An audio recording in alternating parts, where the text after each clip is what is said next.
Shalom, Barakatah Yahweh, Barakatah Yahweh Shai, Barakatah Yahweh, Barakatah Yahweh Shai. All praise to the Most High, whose name is Yahweh, in the name of his Son, which is Yahweh Shai. Double honors to the elders and the apostles of the nation of Israel, better known as the Great Millstone. Shalom to the elect, the 1/3 and the 144,000, and death to 2/3. This is Matthew's chapter 12, verse, the point I want to get is in 14. Um, we'll start at 12, just to get a little bit of the context. It says, "How much then is a man better than a sheep? Wherefore it is lawful to do well on the Sabbath days. Then saith he to the man, Stretch forth thine hand. And he stretched it forth, and it was restored whole, like as the other.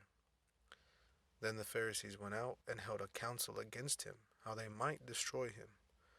But when Yahushua knew it, he withdrew himself from thence. And great multitudes followed him, and he healed them all, and charged them that they should not make him known, that it might be fulfilled which was spoken by Isaiah the prophet, saying, Behold my servant, whom I have chosen, my beloved, in whom my soul is well pleased. I will put my spirit upon him, and he shall show judgment to the Gentiles. He shall not strive nor cry, neither shall any man hear his voice in the streets. A bruised reed shall he not break, and smoking flax shall he not quench, till he send forth judgment unto victory. And in his names shall the Gentiles trust. Then was brought unto him one," so right there, boom. So Yahushua himself, fulfilled this prophecy of Isaiah. And Isaiah, speaking on the Gentiles, was speaking on the dispersed and scattered of the nation of Israel. Because the Lord himself, Yahushua, he said he only came to save Israel. Matter of fact, if you type it in, okay.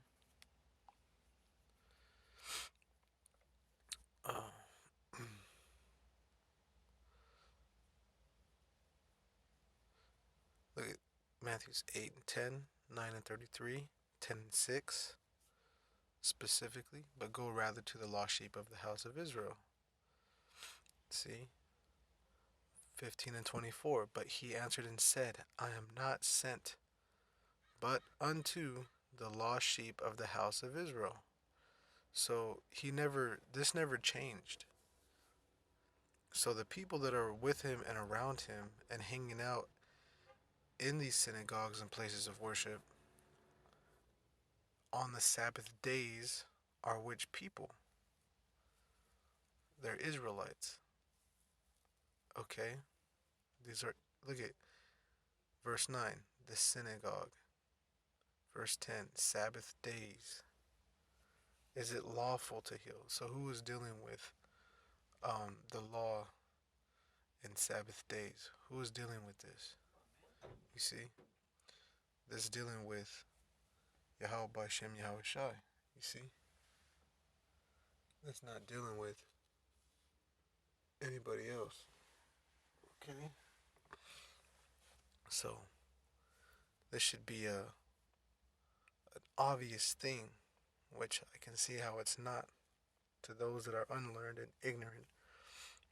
It's here in plain English, and even when you look it up in the Greek, John 3:16 gets totally dismantled.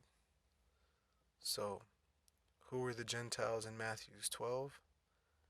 Israelites. That bruised reed shall he not break. That's having that mercy and that grace on Israel, a broken and contrite spirit. He's not going to destroy them. That's why he's going to have grace and mercies, because we've all sinned and come short, right? And smoking flax shall he not quench till he send forth judgment unto victory. Okay, so he's having a compassion on us right now.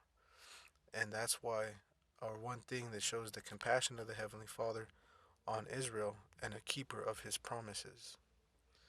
Shalom.